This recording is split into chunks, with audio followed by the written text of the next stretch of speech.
Coming up next, we're going to catch up with an old friend of viewers of Better Life Television. You'll find out who next on this episode of Better Life Today.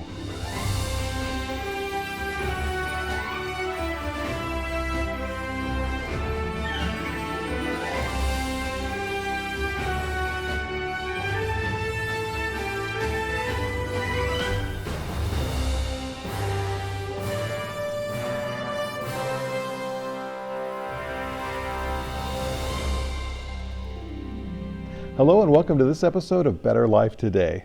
Our guest today is not unfamiliar with our viewers, but rather than just say his name right off the bat, let's show you who we have. There you are, Pastor Christian Martin. Welcome. Thank you, Doug. And Pastor, where are you joining us from today?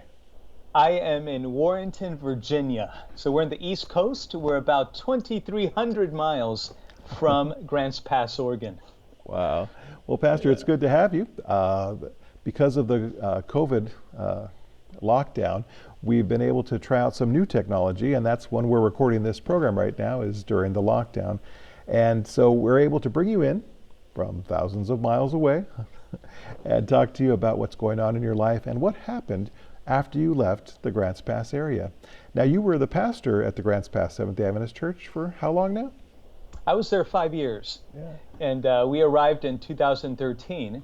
Where I served as the associate youth pastor, and then about a year later, I was invited to serve as the senior pastor, and we were there until 2017. Yes, and of course your church service was recorded, so many of our viewers, that's why I say they know you, is because you've done many sermons for them, and we appreciated that. Now, Pastor, before we move on to what happened after you left Grants Pass, you had a very memorable Father's Day while you were living here in Grants Pass. Could you share that story with our friends? Oh, yes. The year was 2015. That's the Father's Day you're talking about, Doug. Mm-hmm. In 2015, I experienced an injury that was very dramatic. To cut to the chase, I broke my C2. Which that type of injury can easily result in total paralysis.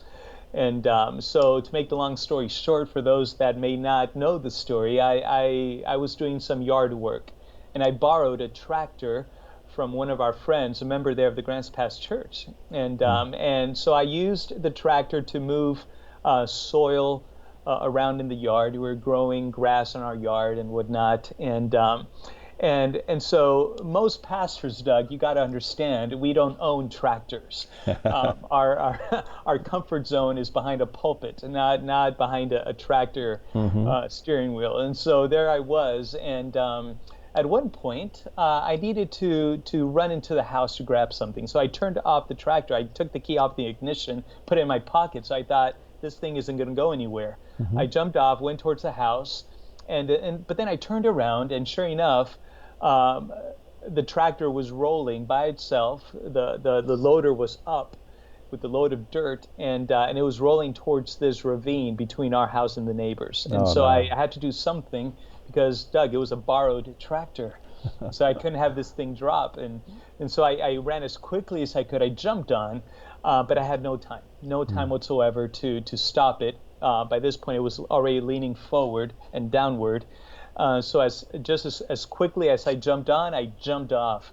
But as I did, my shorts got caught on some gears or something right next to the chair, and it hooked it hooked me, and it flipped me completely upside down. I landed directly on my head, and that's all it took. EMTs came. They took me to the nearby hospital there in Grants Pass. And x-rays revealed that I had fractured my C2, which an injury to that area, Doug, results in total paralysis to about 97% of that type of injury. So I was among 3% of people that walked away without any permanent damage or paralysis. Wow. So I'm praising God till this day. I'm still praising God. Now, it broke in two places? Yes, there was an actual broken piece of C2 that was literally broken off, and there was a fracture on the disc, C2. So it is truly a miracle of God's grace that my spinal cord remained intact. It's an unbelievable miracle. Wow, that's an amazing thing. Praise the Lord, you were able to continue your ministry, as you Yes, were. Now, Pastor, yes. I have a question to ask you. What's the biggest thing you miss about being in Oregon? Several things, Doug. One of the things is, of course, the setting. Beautiful. Southern Oregon is paradise. Gorgeous. We miss the mountains. We miss the waterfalls. We miss the woods, the green pine trees. We miss the beautiful setting. And of course, we miss many of our dear friends from the Grants Pass church family.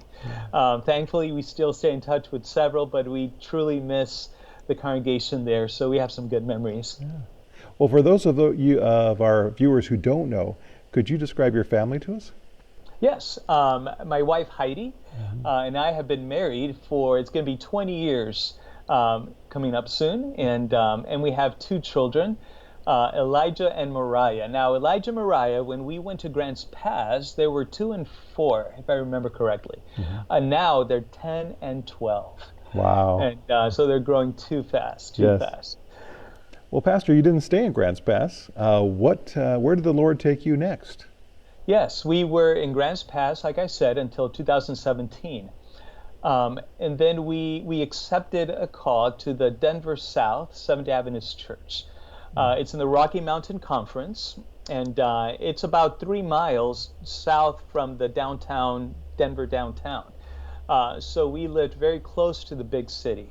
That was one significant change, coming, out of Grants Pass to, living near the big city. That was a big change. But what a ministry it was, a very unique opportunity to minister in ways that we never had before. Denver South is very culturally diverse, over 40 different nationalities from Africa, Asia, Europe, very diverse. And so that was a very unique context there. And Pastor, I understand you had something to do with the Voice of Prophecy ministry there? Yes. Voice of Prophecy, the headquarters, is located in Loveland, Colorado. And that's about an hour and a half north from Denver. And so they were fairly close. And soon after I arrived there, we planned a citywide evangelistic series with Sean Boonstra and the Voice of Prophecy team. They came to downtown Denver, and so I had the unique opportunity to be very much involved in this evangelistic series. And so during the course of that time, I became very acquainted with the team, and that was a very enjoyable experience. Soon after that, we opened up a Discover Bible School at the church, and so we brought in Voice of Prophecy trainers to prepare us to conduct a Discover Bible School. So we had lay Bible workers trained by Voice of Prophecy, and that was a very enriching experience. And so during the course of that time, I had the opportunity to go up to Voice of Prophecy headquarters and do a few recordings. Bullpen is a ministry that they began where it's men topics that pertain to men, and that was a good experience. Then we also had the opportunity to do some voices for characters in Discovery Mountain, which is a children's radio program, and so I had the opportunity to be a character in that program, and that was a very, very different and fun experience. So Can I yes, ask you, Pastor, what character they had you play? I was Adam in an episode of Adam and Eve, together with God, and so I had the voice of Adam, and that was fun. I'd also like to ask you, your church took advantage of having the Voice of Prophecy nearby. Was that a common thing? Did other churches do it, or was that just something unique to your church? The opportunities were there for various churches to partner with Voice of Prophecy, but Doug, you know me, I love evangelism, and I took full advantage of Voice of Prophecy's willingness to come and train and offer different programs. So I was on top of that, and I definitely gave them a very busy schedule with us. Yeah, that sounds like you, Pastor. Now, what happened next? Because you didn't stay in the Denver area. No, we were in Denver for only 2 years, and that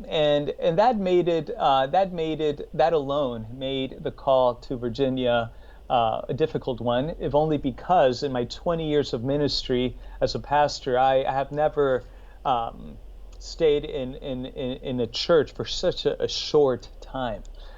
So after 2 years, we felt that we were just getting started in many different ways. But you know what, Doug? There were so many providential circumstances that God revealed to us that gave Heidi and I a deep down assurance that this was the will of God. We often found ourselves praying about this, and we came to the conviction, to the conclusion that it was God who was opening this door for us to embark on a new adventure. Sounds good. Well, Pastor, we want to hear about it. We want to hear maybe about some of those providential experiences, but we need to take a break first, folks. So stay with us. We're going to be right back. More with Pastor Christian Martin.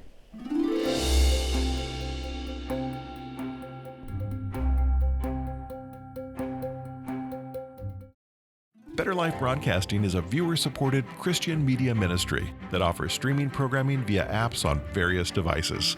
Please visit blbn.org to support Better Life or to get more information. And don't forget to like and subscribe.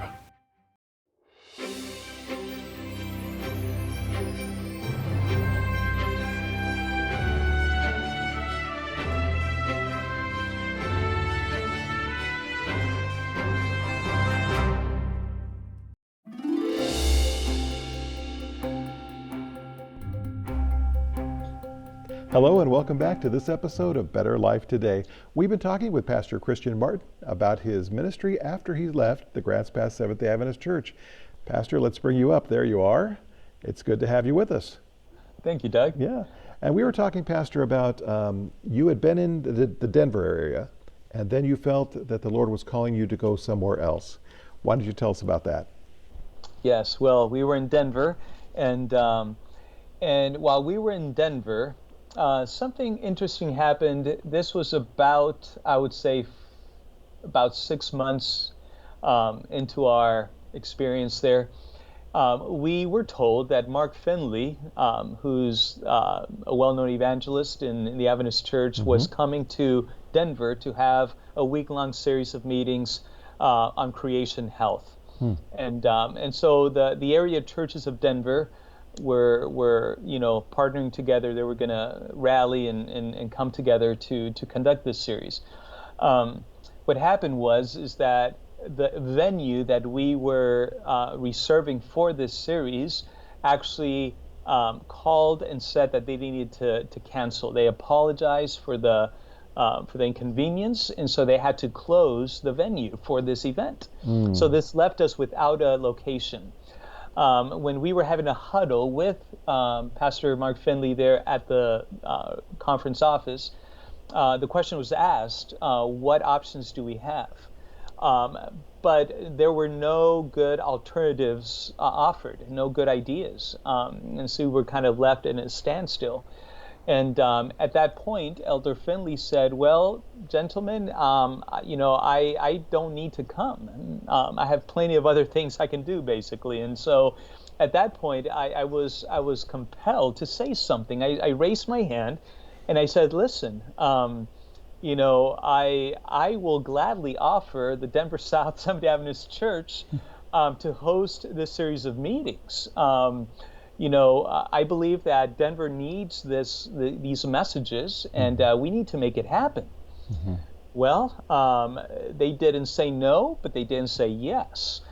And we went on to other things. Well, a few days later, I get a call from Mark Finley, and he called me directly, and he said, listen, I wanted to contact you because I really appreciated your willingness to host this series, and after some thought and some discussion with my team, I will be recommending to the conference that we conduct this series at your church there in Denver. And so that was the beginning of a relationship that we developed when he came to Denver We had a tremendous experience doing evangelism together. We hosted the series, and so it was a wonderful privilege. So we had that experience, right? And then we concluded that series. We had a couple baptisms, even out of a health series. So it was a tremendous success. We had ongoing health seminars after that. That was well attended due to this series. So it was a great success. Elder Finley left, and several months went by. In fact, nearly a year went by, and I received a call from a friend. It was actually a text saying, "Hey, listen, the pastor of the Living Hope Seventh Adventist Church here in Haymarket, Virginia, has moved, and so we are left without a pastor. Would you even consider being a pastor here?" It was a good friend of mine, and frankly, I didn't give it any thought because it was very unofficial. This was just a friend-to-friend conversation.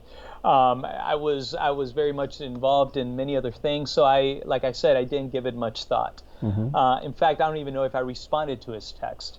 About nearly a month later, Chris Holland, who's the former speaker for It Is Written Canada, who was called to Haymarket to serve as the associate director of the School of Evangelism that's also there in that location. I'll talk about that in a moment here.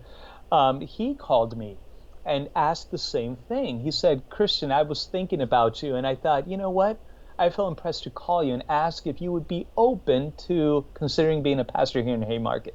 I said, "Listen, you've been talking to my friend, right?" And he said, "Who?"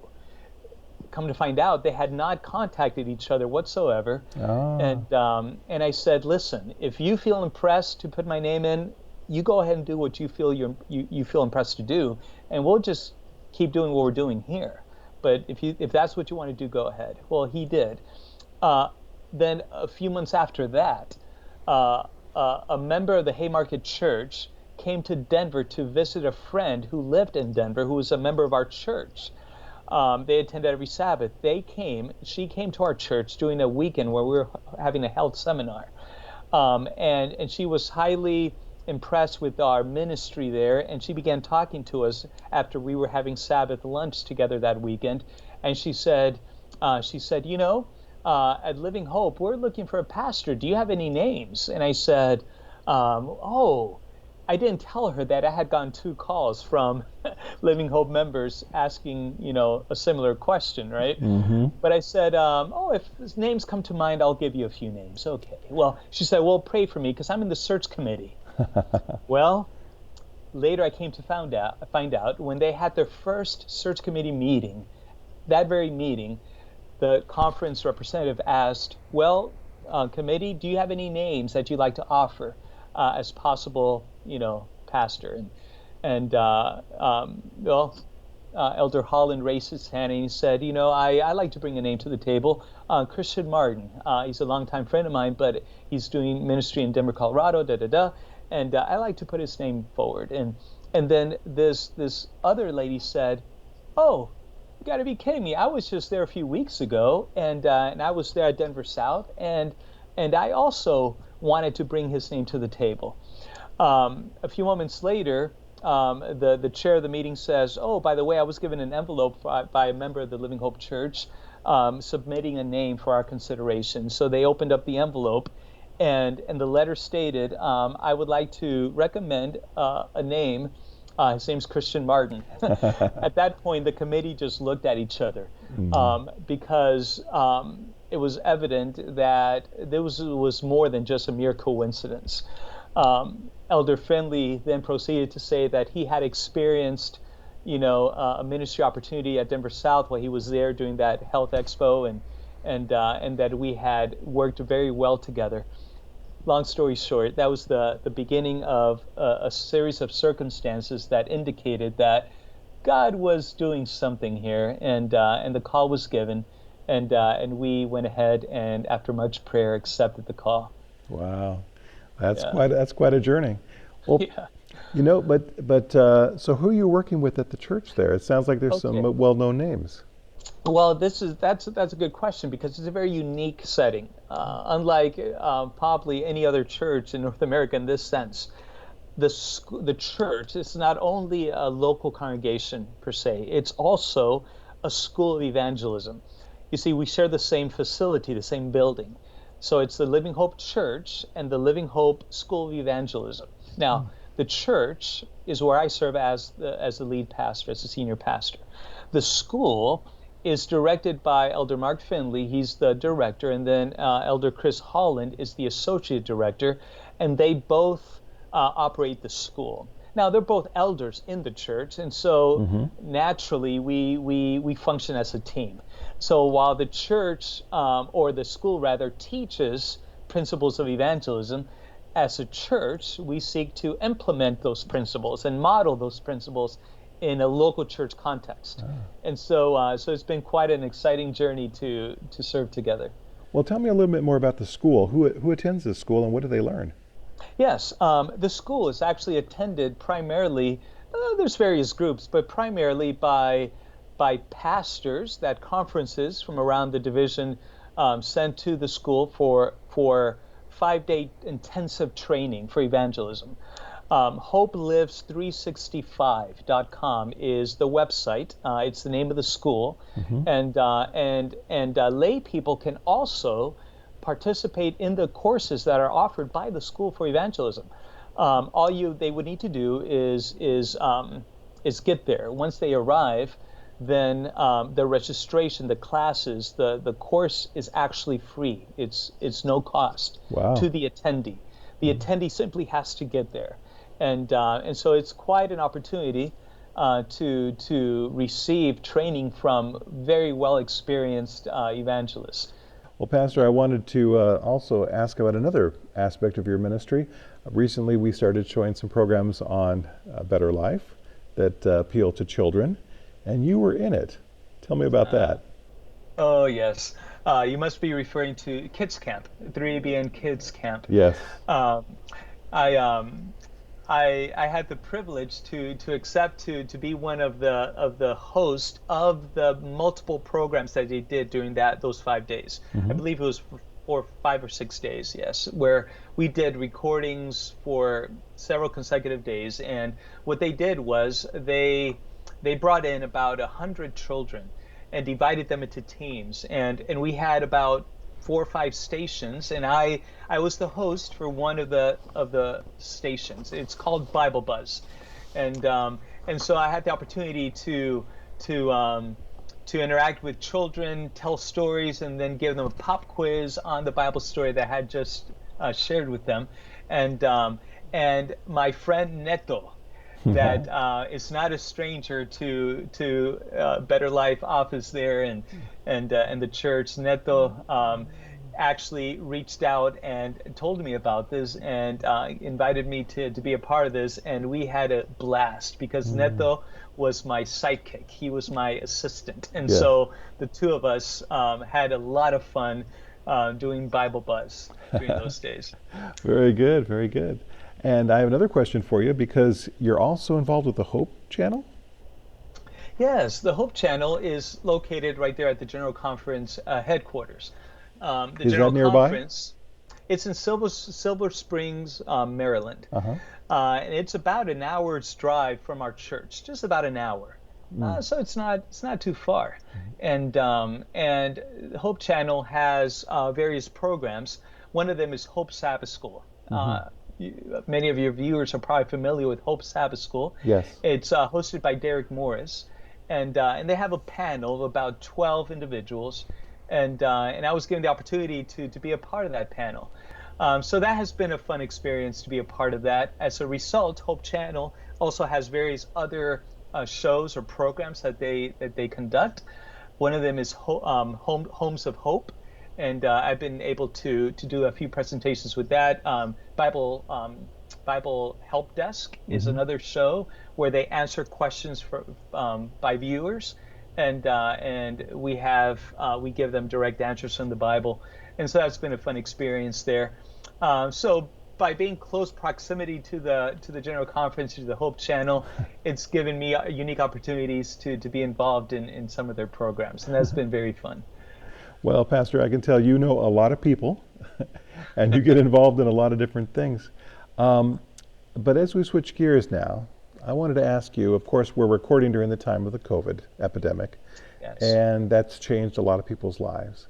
And I was wondering if you had any spiritual insights you might want to share with our viewers about this time or about hard times in general. Sure. There's no doubt that we're living in very unique times. I mean, this is unlike any experience I've ever had in my lifetime. And it's, as a pastor, it's been very unique in the sense that we will have conducted our 8th consecutive online service for churches. We have not gathered in our facility for 8 weeks. And, Doug, during this time, I find myself going to the Word of God for wisdom, for comfort, for courage. There's a passage I want to share with our viewers today that has spoken to my heart, and I believe it will speak to their hearts too. It's found in the book of 2 Corinthians, chapter 4, and verses 16 to 18. And it says, "Therefore we do not lose heart. Even though our outward man is perishing, yet the inward man is being renewed day by day. For our light affliction, which is but for a moment, is working for us a far more exceeding and eternal weight of glory." And verse 18 says, "While we do not look at the things which are seen, but at the things which are not seen. For the things which are seen are temporary, but the things which are not seen are eternal." And Doug, we find ourselves recognizing that we have been called out of the church building. But then that's led me to conclude that we may have been called out of the church building, but we have not been called to stop being a church. A church is more than gathering inside a facility. A church is a body, a living organism of people that care for each other and love each other and encourage one another. And I've been trying to encourage that in my congregation, and it's been a blessing for men and women to still feel connected despite these circumstances. And I believe that this is strengthening our faith. It's helping us recognize that the church is more than a building. It's a body of Christ. Well, thank you very much, Pastor. We appreciate you spending some time with us, catching us up on what you've been up to. And folks, please I'm sure they'd appreciate it if you kept the family in prayer. We all want to be missionaries for God. We all want to be workers for God. So friends, we hope you join us for the next Better Life Today.